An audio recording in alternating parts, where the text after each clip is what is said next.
Hello, historians.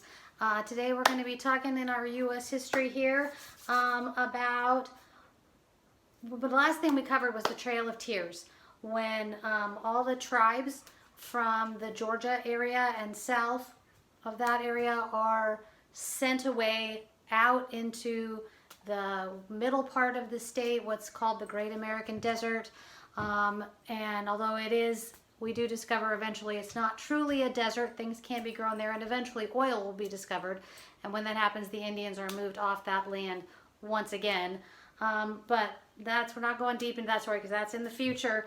But in 1846, we end up having a war with Mexico, largely over Texas and some other issues. And so the Mexican-American War begins in 1848, 1846. In 1848, the U.S. wins the war. We win the war and we gain vast tracts of Mexican territory, including Texas and California. So by 1848, gold is discovered by James Marshall in California. And that creates this huge rush, huge push of people moving west. Now, we've already have some people living in the West. There are people living in Oregon as fur trappers. But frankly, the fur trade, most of the beavers have been killed. Beaver hats are really popular, and so they kill off a lot of the beavers. And so the fur trade in Oregon is fading, right? But there are still people who are headed for Oregon for a better life. And then this gold rush comes along. And in 1849, we have this massive number of Americans just settling down in California and looking for gold. And not, of course, very many people find gold, but the people who do find gold get quite wealthy in the process. And so America is heading west more and more, growing and growing that direction, which again will lead to Indian removal again to settle them in other places. But I want to talk just a little bit for a second about inventions in the 1800s. Okay, the 1800s is a time of industrial revolution in the United States. Things are being invented, things are changing. Okay, one of the things is by a guy named Robert Fulton. In 1807, he takes an improved steam engine. Steam engines have always been kind of dangerous because they tend to explode. So they get improved, and Robert Fulton puts a steam engine on a boat. We have the first steamboat, and the steamboat can actually navigate up the river against the stream easily. Where if you want to go upstream before, you're going to have to, row, and it's like a lot of work. And now we have a machine, a steam engine, that will do that for us. So that is a great thing, especially for the area around the Mississippi River, where lots more commerce can move north on the river instead of just moving south. In 1830, we also get a steam locomotive, and the era of train transportation begins in America, and they start building train tracks, and people begin to travel in ways they've never been able to travel. You could only ever really travel as fast as a horse could take you. And now we have a train that will just zip you across America in a number of days or weeks instead of months and months like the people that went on the Oregon Trail. And in 1837, we have a huge communications advancement. It's called the telegraph. And the telegraph, a guy named James Morse, allows electrical wires to be strung. And on one end, you have a telegraph machine, which has a little button on it where you tap, tap, tap, tap, tap, tap, tap, tap. And he invents something called Morse code. I'm sure you've heard of Morse code, right? Long, short, long, right? And all of that makes an alphabet. And then using that tap, tap, tap, long, short alphabet, you can send a message as far as the wires go. Now, initially, that's not that far because, right, it takes time. But eventually, there will be enough wires strung through America that you are able to send a telegram from one end of the country to the other.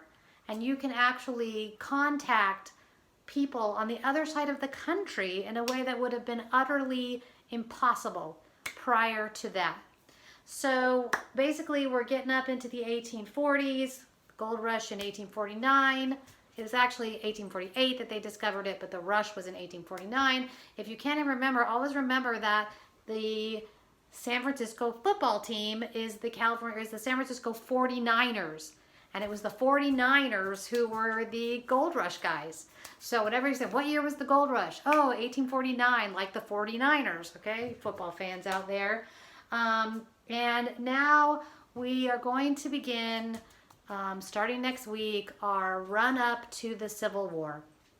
The Civil War will be the greatest cataclysm in America since the Revolutionary War. And we will have a lot to talk about. So I'm just going to talk really briefly about the main cause of the Civil War.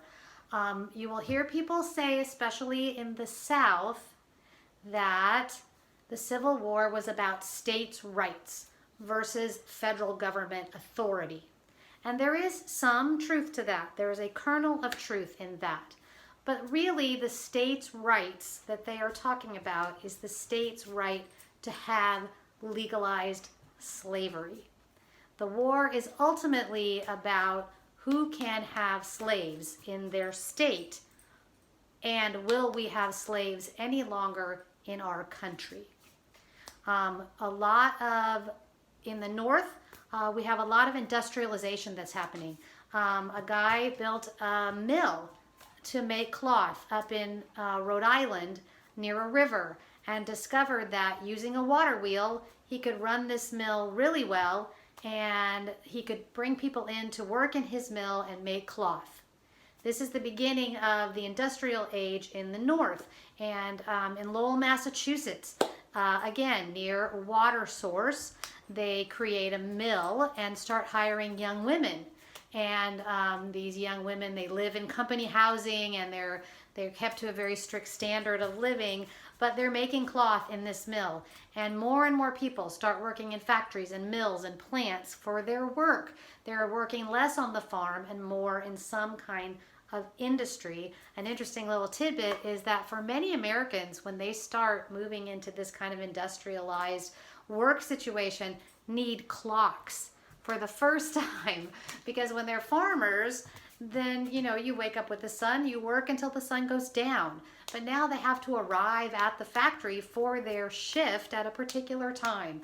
And so clock manufacturing actually kind of booms in the industrial North. Now the South is not industrial. First of all, the South doesn't have a lot of fast-running rivers. It doesn't even have a lot of navigable rivers where you're going to travel distances, unlike the North where people travel from place to place on the river.